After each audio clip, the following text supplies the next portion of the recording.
What's up, you guys? How y'all doing? So, UH softball returned home after their first season sweep of the season, and that was at Cal State Bakersfield, where they won the following three games 9-0 in 5 innings and 8-5 and 8-6 in their doubleheader. So, UH softball returned home for what was supposed to be a 3-game series with UC Santa Barbara. And that is the team where UH men's basketball has had a lot of trouble with in the past few years, this year included, having lost their last 7 straight meetings going back to 2022 on the road. But anyway, I was glad to be in the audience in front of a game with UH versus UC Santa Barbara, and UH came out the winners at least once. As you can see by my banner here, this is it.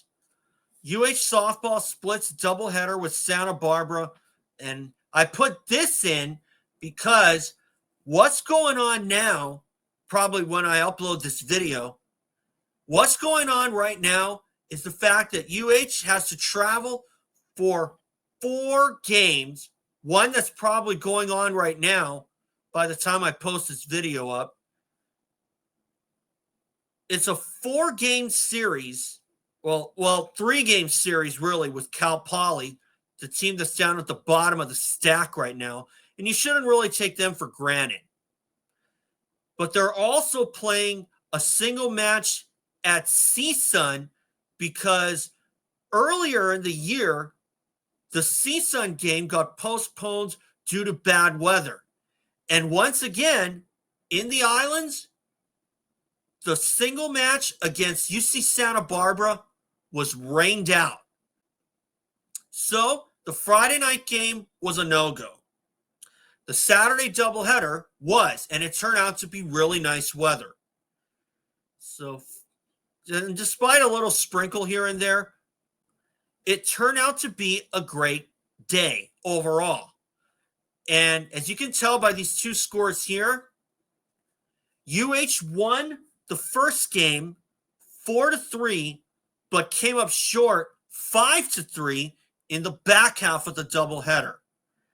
Now, I'm going to get into this a little bit, but before I do that, guys, just remember, subscribe if you think that I'm worth listening to, or if you just want to see some more of my games. I have one posted already, and I probably won't have one posted until this coming Monday. But we'll see what happens. I might throw in a Jeopardy game for PS, or not PS2, but the PC, Jeopardy 03 PC. But we'll see what happens. For now, you're going to see some more snippets from softball and basketball that I have yet to post as well. So anyway, with that being said, remember, guys, subscribe. Let's get into this.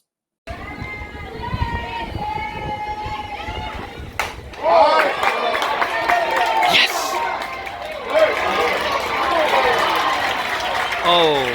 Oh well. Okay, UC Santa Barbara. I saw this team way back in 2023, and while that was the first game I attended where UH came out the losers, I believe that was the one. But still, the way that I see it, the way that I saw this doubleheader, I would definitely give them a B+. They played really well, UH I'm talking about, and they definitely had a chance to win, which is really good. And we're also coming down to the very end of Bob Coulin's tenure at the University of Hawaii, because this coming week, not this week, but next week, UH will be facing off against UC San Diego for the final part of their season. It's the final homestand of the season, the 25 season, and those will be Bob Coulin's final 3 games. He's been at the helm for UH softball since 1992, and after 23 years, or no, 32 years, or 33 years, I'm sorry, Bob Coolin is retiring. The 2026 softball season is going to feel really, really different. I know I've only been at softball for almost 3 calendar years now, but you know what? I like it. And the fact that I was assigned to the final 6 softball games for Kaleo made it extra special because every time I went, UH ended up winning. It's not like men's basketball where I've been there for 28 seasons. This coming year will be number 29 for me. And hopefully I'll be back there with the media, as part of the media, I mean. But we'll talk about that another time. So, in the first game, UH did really, really well. They won it 4-3. And they were very, very good in that game. The first home run of the day, in fact, the first hit of the doubleheader went to Izabella Martinez, who hit a double home run to put UH on the board. Oh! Woo-hoo! There we are!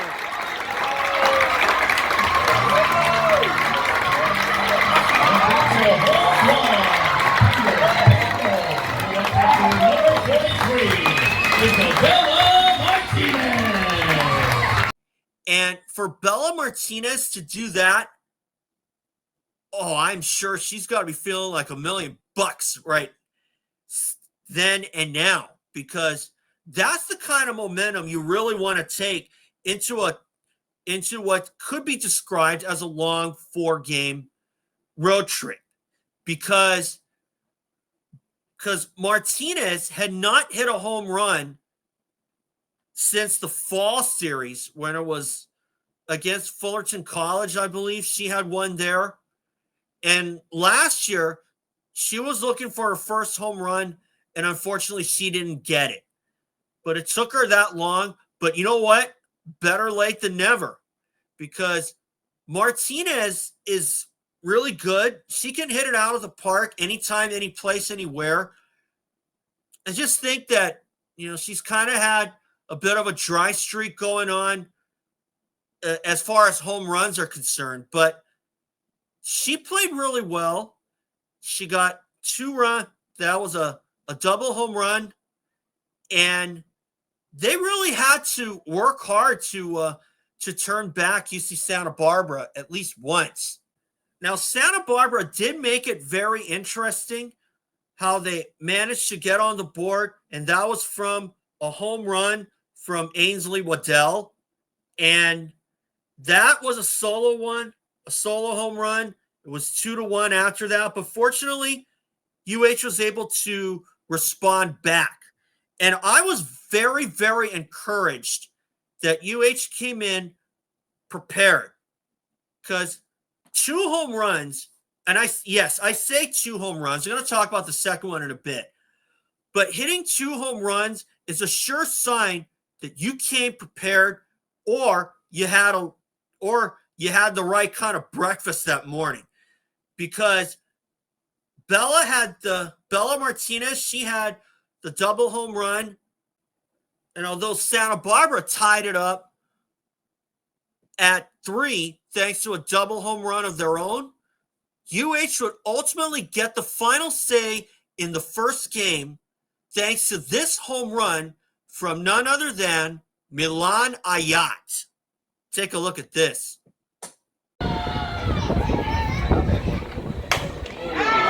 Oh! Yeah! Up over and gone! We're back in the lead!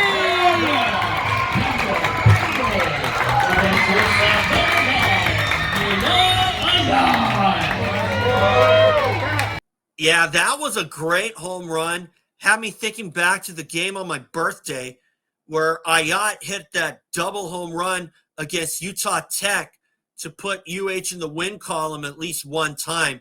And I would have been so bummed if UH came away the losers 2 times on my birthday. But it didn't happen. So obviously that was a very good game for UH to win it 4-3. That's the way you want to win it. And Ayat hit that homer in the 6th inning. And I was thinking that they were going to take a lot of momentum into game number 2. And it looked like for a while that they were going to win that second game as well. Unfortunately, Santa Barbara struck first. And although UH found themselves in the lead eventually, thanks to an RBI single from Bella Martinez herself, because the whole doubleheader, for most of the scoring for UH, it was the Izabella Martinez show. Because she had a 2 RBI single to put UH in the lead. But unfortunately, Santa Barbara got a double home run that actually bounced off of Larissa Goshi's glove, and then it turned into a home run. And unfortunately, from that point on, it kind of ruined them a little bit. But overall, they didn't act like they were completely defeated, because UH still found a way to not make the game any worse. They were still able to stay in close proximity, and they gave themselves a chance to win. Unfortunately, it just didn't work out.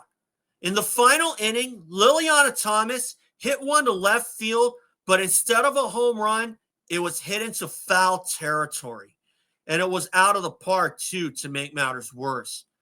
Unfortunately, that kind of took the win. That might have deflated them a little bit, because I watched the broadcast again after I got home, and even the next day. I could see how irritated Liliana Thomas looked, and I don't blame her. It's her final season. It's her one and only season at home. And to lose a game that way, that's the kind of game that can kind of tear you apart if it's on your worst day. But overall, aside from that, I don't think Liliana Thomas had that bad of a day at all. I still think she did all right. I still think she pulled her own weight, to say the least. And the unfortunate part was, had UH swept their doubleheader, they would have moved up to second place in the standings, right behind Cal State Fullerton. Unfortunately, as it is, UH is now in third place, a half a game ahead of CSUN, who they're going to face next. So while I do think that they took a little momentum, the fact that they lost the doubleheader, or at least the back half of their doubleheader that way, that's probably going to stick with them for a little while. Although you certainly hope not.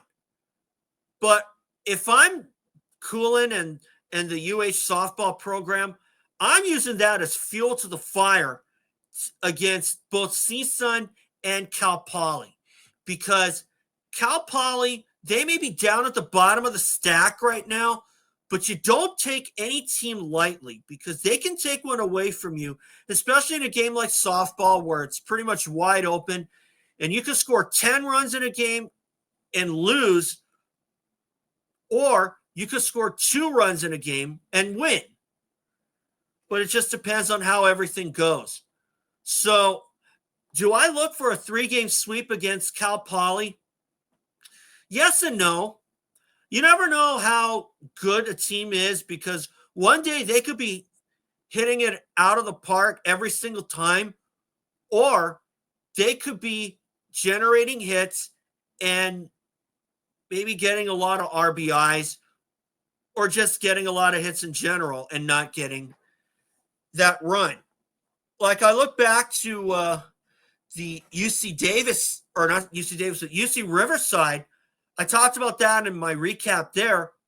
In that second game, the second half of their doubleheader, UH still won that one 3-2 off of 3 runs in the final inning after Riverside got back-to-back home runs. And just when you thought it was over, UH turned the tables and still sent Riverside home the losers. twice. So all is not lost with this team. If they can pull off heroics like that, Cal Poly is going to have their hands full. That's for sure. I'm going to tell you that right now. Last year was kind of like a mixed bag. Now, this is also going to lead into my second point of why making up postponed games is really, really messy. And to be perfectly honest, I do think that the NCAA or the Big West should really look back into just leaving those games alone and just leaving them as not being made up.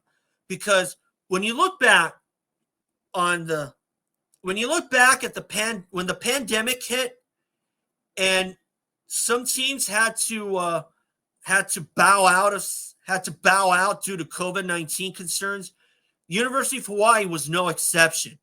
I may be talking about basketball just to make my point, but this is kind of why I feel like this process that they're going through is really, really messy. Like I said, like how my banner says. Now, earlier in the year, CSUN, their first game was rained out and was postponed and rescheduled for this coming Wednesday. In fact, they're probably playing right now as I'm talking right now, which leads me to feel that this process is actually hurting softball teams, especially UH, more than it's helping other teams out. Now, granted, University of Hawaii travels more than anybody in the Big West, obviously because we're geographically isolated from the continent. But is that our fault? No, absolutely not. It just goes to show that sometimes it may be best to just stick with what's working and make it really simple. Because if you have a complex way of trying to make up games that were rained out, now obviously I can understand if certain circumstances arise, like how last year when Cal Poly came here, we were supposed to play a 3-game series, and some inclement weather came during the Friday night matchup. And as a result, UH only got through 2 innings, or they only got to the second inning before a big rainstorm came in. The rain did not pass, and as a result, the game was halted and moved over into the Saturday doubleheader. So essentially, that 3-game series with Cal Poly and UH turned into a 2-game series. And I can understand that the NCAA might not be too pleased about that. If they were going to if UH had made some changes to the schedule and maybe gotten the doubleheader in before the rubber match, I think the NCAA could have lived with that. But like they did at UC San Diego, they moved the doubleheader a day early, and then they moved the rubber match to the following day. And as luck would have it, in UC San Diego, the rubber match, UH versus them, that got rained out. And it wasn't made up. So last year, UH had about 2 or 3 games that were rained out or canceled. And I say canceled because I'm talking about the Cal Poly series, because that turned out to be a 2-game series after the Friday game got halted. But what kind of made me really ticked off about that is that was the only time that aside from the Cal State Fullerton senior night doubleheader, Spectrum Sports had televised that one, and that Friday night game got halted and got pushed into the next day. So I can imagine that the Big West and the NCAA weren't too pleased about that. But there's nothing you could do about the weather.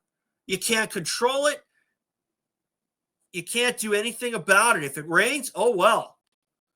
But the fact that they're actually talking about making up these games, just the way that they do that, it's not working. I'm going to say that right now. This may be a test process, but I really hope that the Big West and the NCAA do away with this makeup process, because while California does get rain, and in fact it rains all over the country, I don't care what state you live in, you're going to get rain at any time. And after UH's first game against Santa Barbara on Friday night got rained out, it was an easy decision. But the fact that they're actually talking about making up that game, I feel like that it's way too late in the season to even try to make up for it. And I do think that they should go back to what works. And that is, if the game is rained out, leave it alone, okay? You obviously can't control the weather. And if it works out, great. If it doesn't, then oh well. But the fact that they waited kind of long, when that game was way back in somewhere around March or something, the fact that they waited that long, I think that's the proof. That's all the proof that I really need to know that this makeup process is really messy. It's flawed, and it's really something that shouldn't be done. Okay?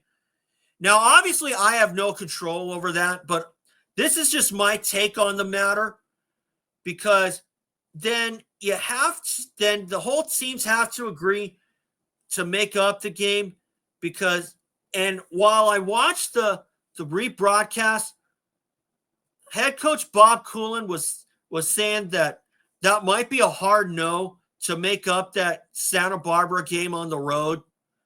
And I can understand why, because, obviously Hawaii travels a lot more than anybody else in the Big West.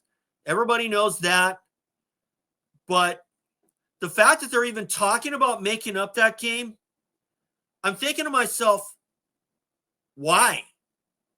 Because if it's rained out, they should just leave it alone and make it simple, not be going all complex and everything, and make it do it one way, and then another. Then when it happens again, they change it up and do it another way. That makes everybody really, really confused, just like me, because I may still be relatively new to softball, but it's clear that this makeup process is not going to work. Okay?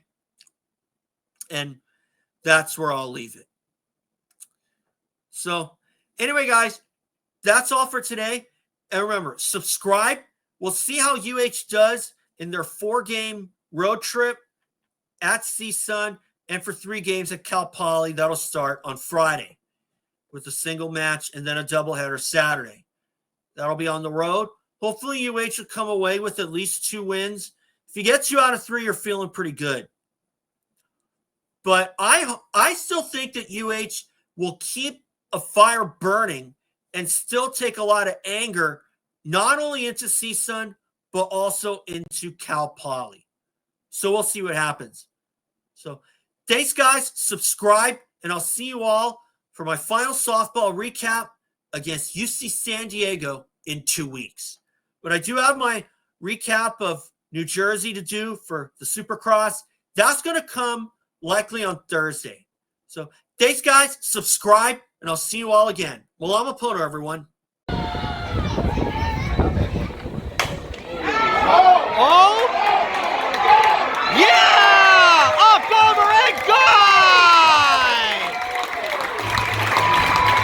We're back in the lead!